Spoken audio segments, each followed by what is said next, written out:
Wednesday, May 11th, the Son of Promise.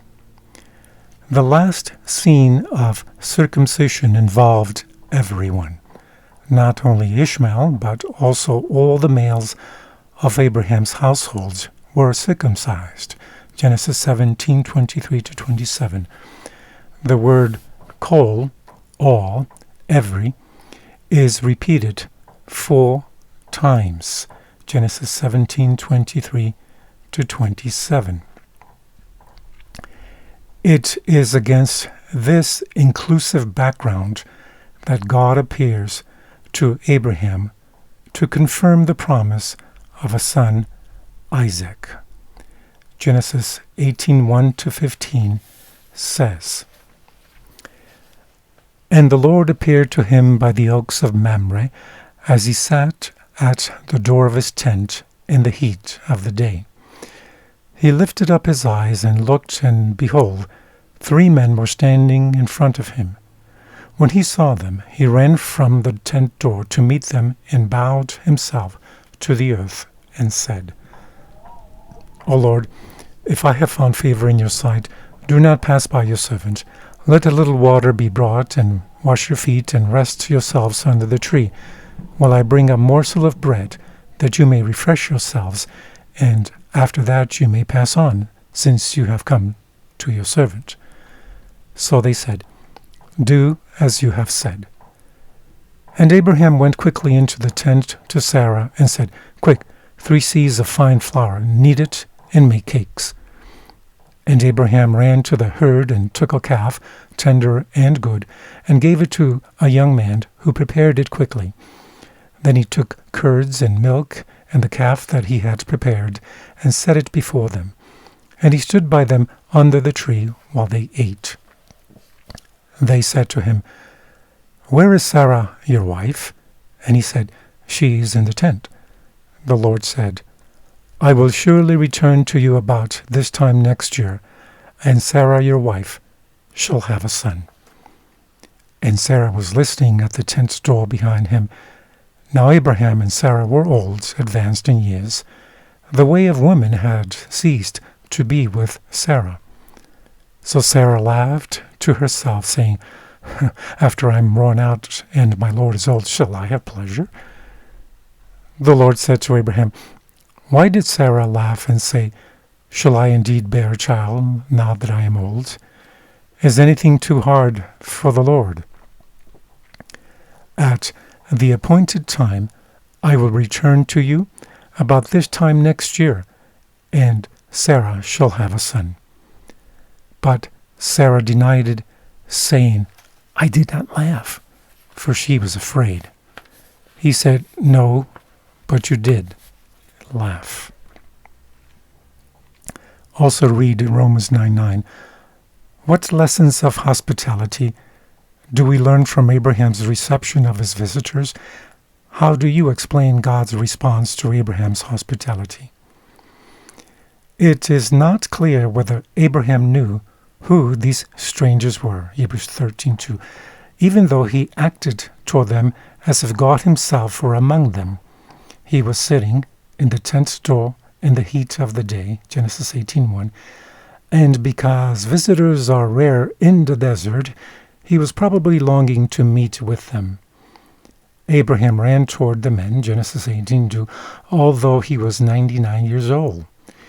He called one of these persons Adonai, my Lord, Genesis 18:3, a title often used for God, Genesis 24, Exodus 15:17. He rushed around them in the preparation of the meal, Genesis 18:6-7. He stood next to them, attentive to their needs and ready to serve them, Genesis 18:8. Abraham's behavior toward heavenly strangers will become an inspiring model of hospitality, Hebrews 13:2. In fact, Abraham's attitude of reverence conveys the philosophy of hospitality. Showing respect and care toward strangers is not just a nice gesture of courtesy.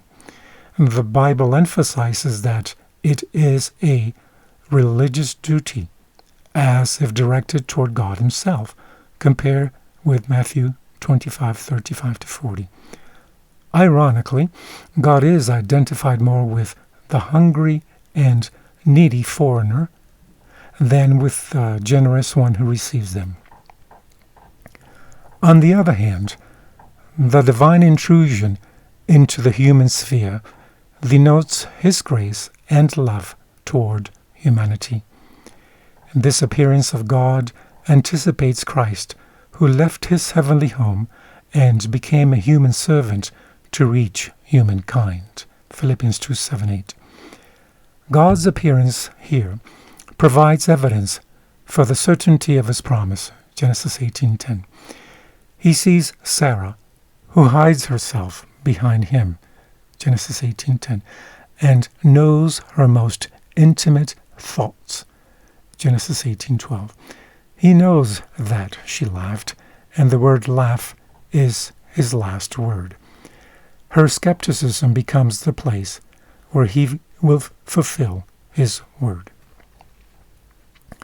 Dwell more on the idea that God is identified more with the hungry and needy foreigner than with the generous one who receives them. Why is this concept so important for us to remember? From the book, The Great Controversy, it says, "In all ages, God has wrought through holy angels for the succor and deliverance of His people. Celestial beings have taken an active part in the affairs of men. They have appeared clothed in garments that shone as the lightning. They have come as men in the garb of wayfarers. Angels have appeared in human form to men of God. They have rested, as if weary, under the oaks at noon. They have accepted the hospitalities of human homes. They have acted as guides to be benighted travelers. They have, with their own hands, kindled the fires at the altar. They have opened prison doors and set free the servants of the Lord. Clothed with the panoply of heaven, they came to roll away the stone from the Savior's tomb. In the form of men, angels are often in the assemblies of the righteous, and they visit the assemblies of the wicked as they went to Sodom to make a record of their deeds, to determine whether they have passed the boundary of God's forbearance. The Lord delights in mercy, and for the sake of a few who really serve Him, He restrains calamities and prolongs the tranquility of multitudes." Great Controversy, page 631 and 632. From the book Testimonies for the Church, volume 6, page 342, it says, "The privilege granted Abraham and Lot is not denied to us. By showing hospitality to God's children, we, too, may receive His angels into our dwellings. Even in our day, angels in human form enter the homes of men and are entertained by them. And Christians who live in the light of God's countenance are always accompanied by unseen angels, and these holy beings leave behind them a blessing in our homes."